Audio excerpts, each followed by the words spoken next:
ตั้งแต่วันที่อ้ายนั้นจากน้องมาอ้ายคิดฮอดทุกเวลาจึงจากเจียมาเขียนจ่อมอฝากแต่น้องสอนคนที่อ้ายคิดฮอดนี่น้องจึงจับมิกเขียนจ่อมอฝากนวลละออกแทนตัวสายเนื้อความกฎหมายอ้ายบรรยายว่าฮักน้องโอ้ป่านนี้เนื้อทองน้องยังจำอ้ายบ่สามใบส่วนตัวของอ้ายนี่ยังห่วงควันใจจดหมายที่อ้ายเขียนไปล้วนออกจากใจทุกคำสอนเอ้ยอ้ายคิดฮอดน้องลาตั้งแต่อ้ายจากลาอ้ายคิดเห็นหน้าคนงามยามหลับตานอนก็ยังฝันเห็นอยู่น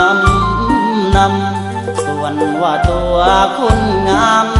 จะคิดถึงอ้ายแน่บ่น้องก่อนจบจดหมายอ้ายขอไว้ใส่น้องลาจงโชคดี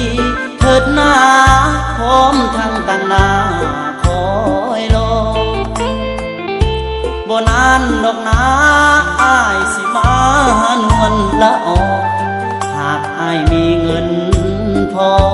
สิให้แม่พ่อมาขอน้องเลย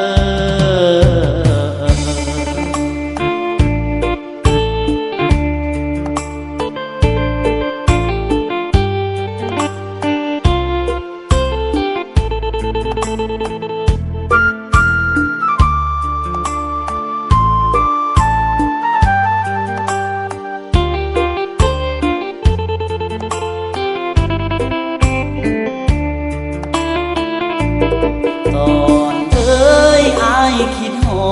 ดน้องลาตั้งแต่อ้ายจากลาอ้ายคิดเห็นหน้าคุณงาม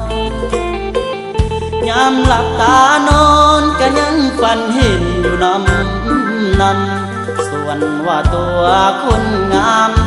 จะคิดถึงอ้ายแน่บ่น้องก่อนจบจดหมายอ้ายขอไว้ใส่น้องลาจงโชคดีเถิดหน้าพร้อมทั้งตั้งหน้าคอยรอบ่นานดอกนาอ้ายสิมาหานวลละออหากอ้ายมีเงินพอสิให้แม่พ่อมาขอน้องเลย